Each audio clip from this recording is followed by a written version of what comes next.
The first thing Officer Caleb Rourke noticed was the silence. Not the peaceful kind, something tighter, watchful. The kind that presses against your ears when the world is holding its breath. The German Shepherd stood in the middle of Old Mill Road, snow crusted along its back, muscles locked, eyes burning with a warning that felt personal. At its paws lay a backpack, half buried in ice, stiff as a coffin lid. Caleb had worked Frost Hollow for 12 years. Nothing in this town ever stayed hidden forever. And nothing had ever looked at him the way that dog did. If you find yourself drawn into quiet stories like this, stories that trust patience over noise, staying connected makes it easier to find the next one. Old Mill Road hadn't been plowed in days. Caleb eased the cruiser forward anyway, tires crunching through frozen ruts that groaned like old bones. The dashboard clock glowed 2:17 a.m. His breath fogged the windshield despite the heater blasting on high. Frost Hollow slept early and deep. By this hour, even the mill rats were gone, the river locked under ice thick enough to hold a truck, though nobody sane would try. The headlights swept across the road and stopped. A dog. Big. German Shepherd. Standing dead center in the lane. Caleb's foot hit the brake. The cruiser slid a few inches before settling. The dog didn't flinch. Didn't bark. Didn't step aside. Just stood there, legs planted, head low, eyes fixed on the car. "Easy," Caleb muttered, more to himself than the animal. He opened the door. Cold knifed in instantly, sharp and alive.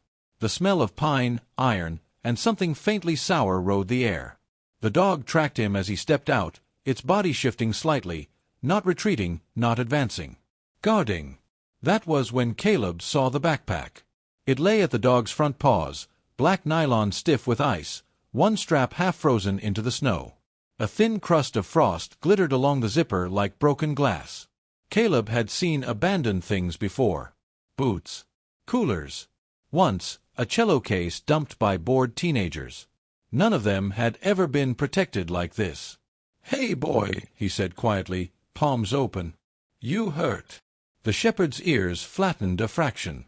A low sound rolled from its chest, not a growl exactly, but close enough to make the message clear. "Don't."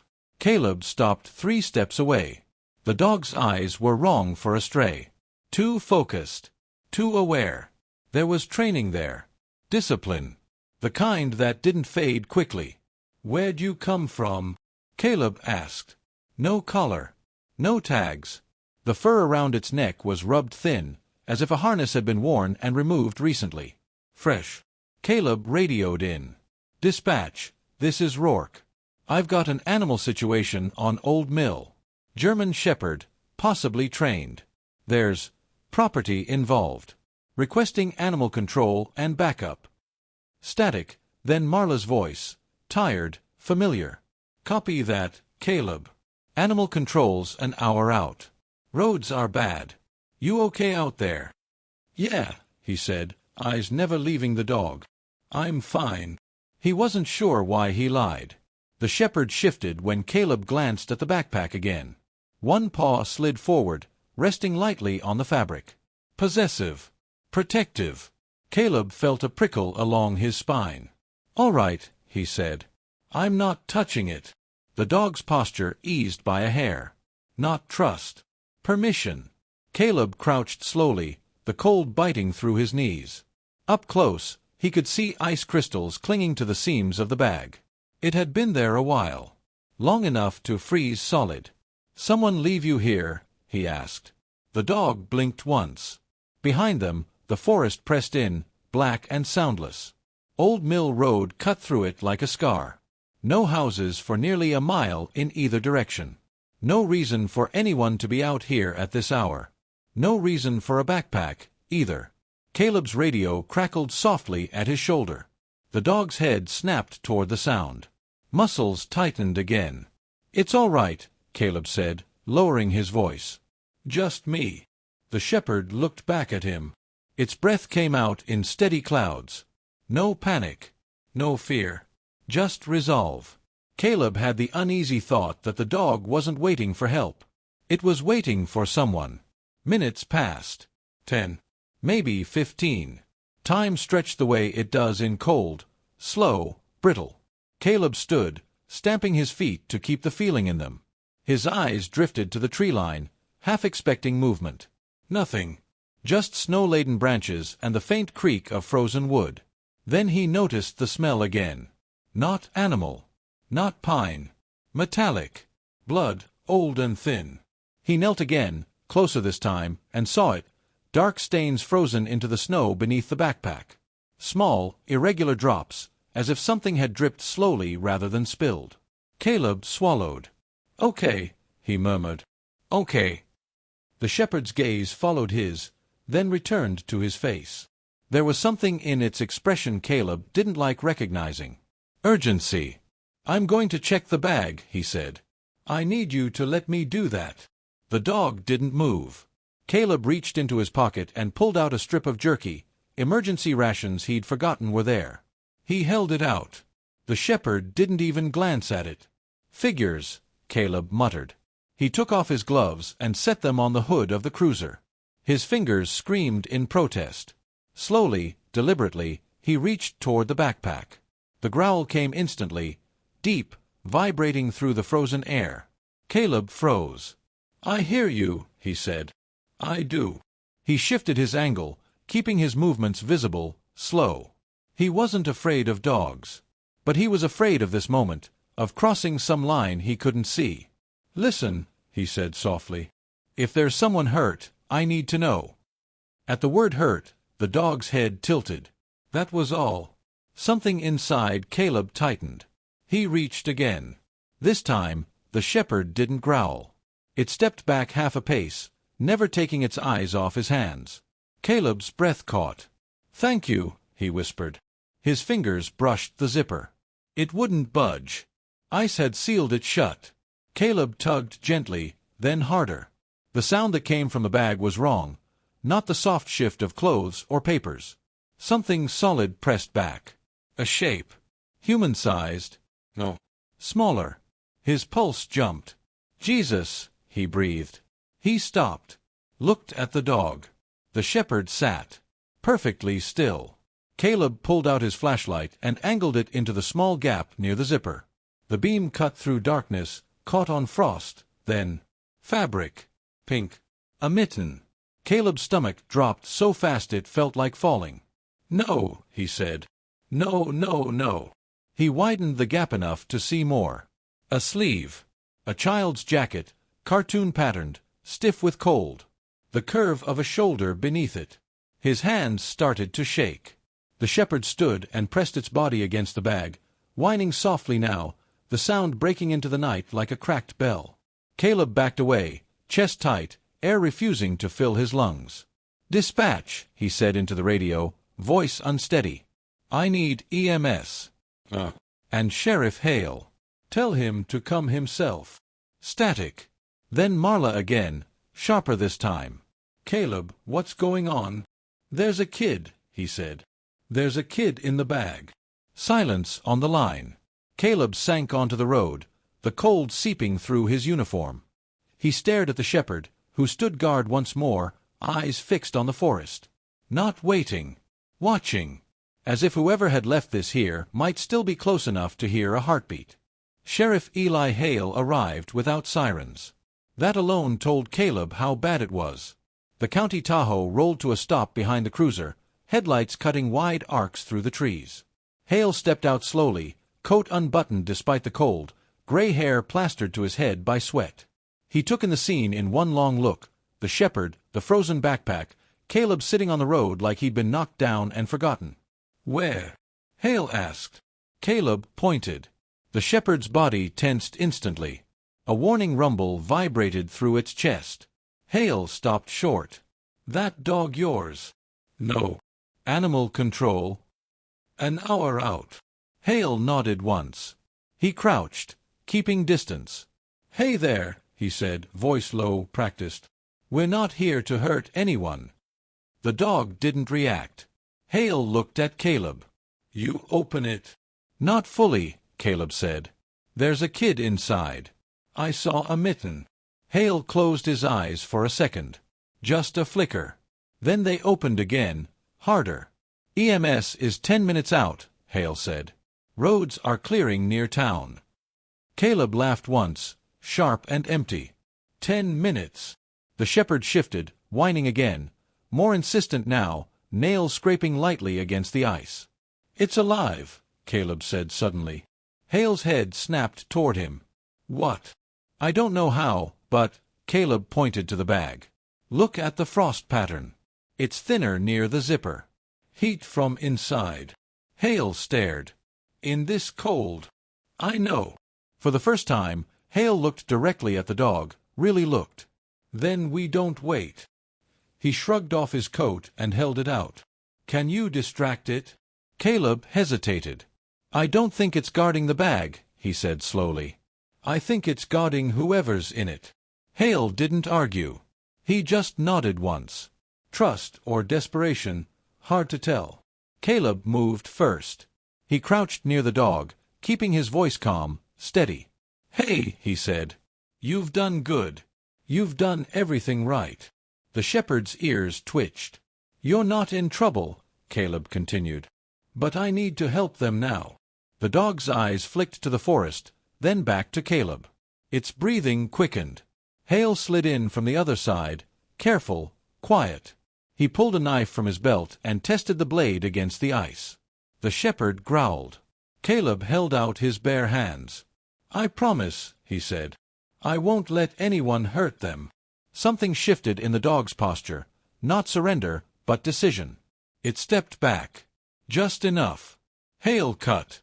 The zipper gave with a brittle crack. Ice flakes scattered like shattered glass. Cold air rushed out, sharp and sour.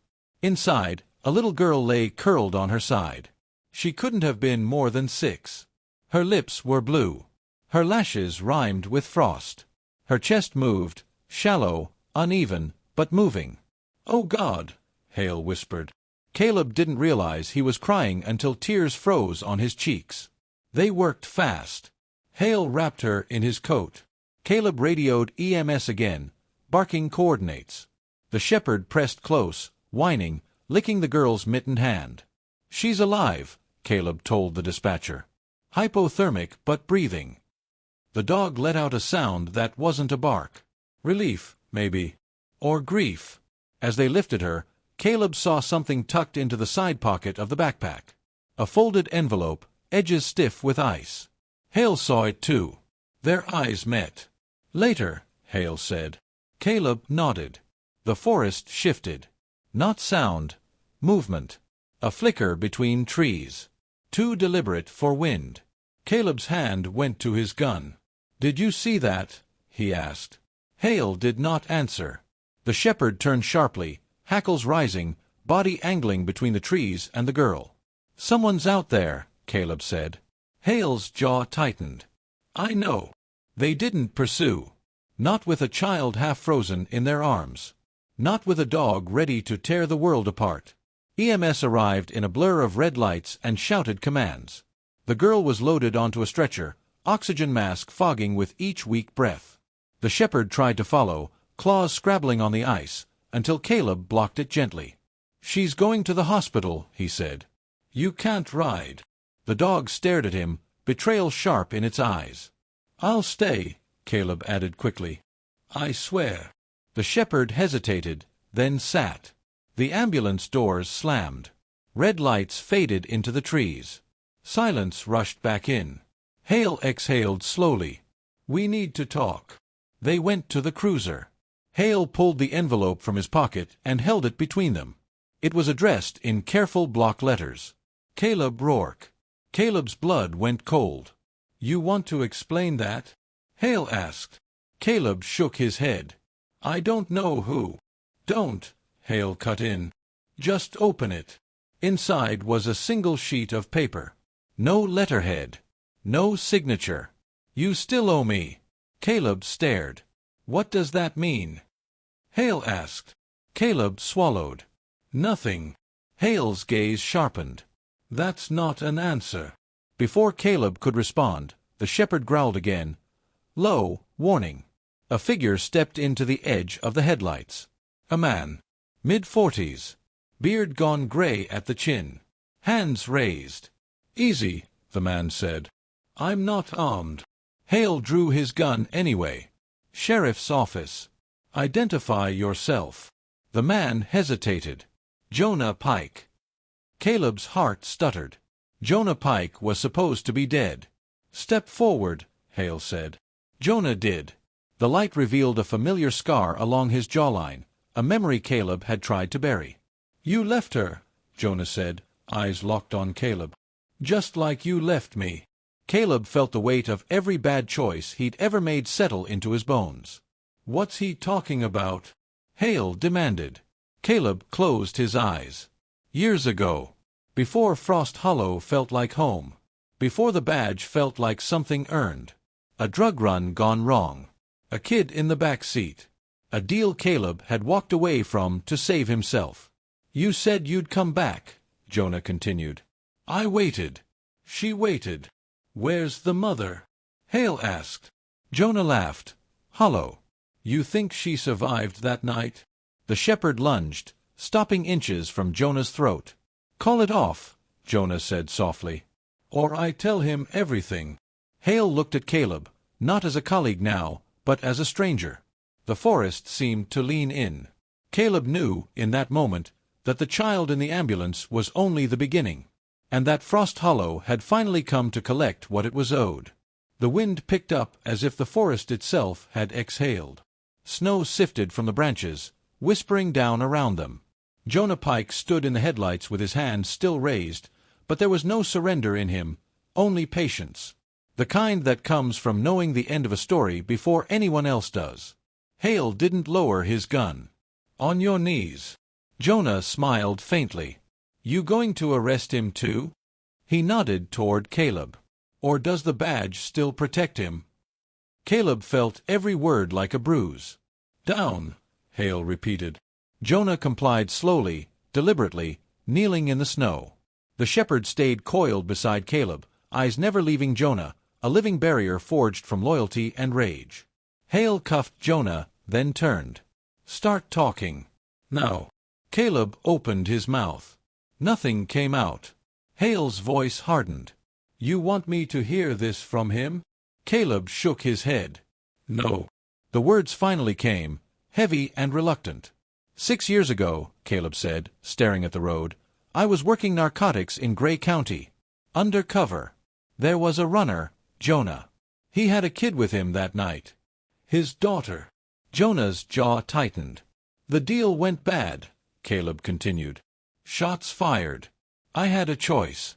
Call it in and expose myself, or walk away. Hale's silence was worse than anger. I walked, Caleb said. I told myself backup would come. That someone else would handle it. And my wife bled out in the snow, Jonah said quietly, while I held our girl and waited for a cop who never came. The shepherd let out a low, furious sound. The kid? Hale asked. The one in the ambulance? Jonah nodded. Lena. Caleb's knees felt weak. You left her in a frozen backpack. Jonah's eyes filled, not with shame, but grief sharpened into something dangerous. I left her with the only protection I had left. He glanced at the dog. Shepherd's name is Coda, Jonah said. My partner trained him. After she died, Coda stayed with Lena. Wouldn't let her out of his sight. Hale's voice dropped. You could have brought her to a hospital. Jonah laughed softly. And tell them what? That her mother died because a cop chose his career over doing the right thing. Hale turned back to Caleb. You knew who he was when you saw him. Caleb shook his head. Not until now. I swear. Doesn't matter, Hale said. You still owe him. Caleb nodded. I know. The radio crackled. Hospital update. The girl was stable. Hypothermia severe but survivable. No permanent damage expected. Jonah sagged, relief breaking through at last. He buried his face in his cuffed hands. I just needed him to look, Jonah said. To see what happens when you walk away. Hale made a decision then, one that would never make it into any report. He uncuffed Jonah. You leave Frost Hollow, Hale said. Tonight. Take your daughter. Take the dog. And never come back. Jonah stared. And him. Hale looked at Caleb. Long hard. That's between him and whatever lets him sleep. Jonah stood. Coda moved instantly to his side, pressing against his leg, whining softly. Jonah hesitated. You really going to live with it? Caleb met his eyes. I'll spend the rest of my life trying. Jonah nodded once. It wasn't forgiveness. It was finality. They disappeared into the trees as quietly as they'd come. Later, alone on Old Mill Road, Caleb stood where the backpack had been. The ice was already covering the stains again, erasing evidence the way winter always did. Frost Hollow would wake up tomorrow unchanged. Same diners. Same quiet streets. Same lies people told themselves to get through the day. Caleb knew he wouldn't be one of them anymore. Some debts didn't get paid with handcuffs. Some stayed with you. Forever.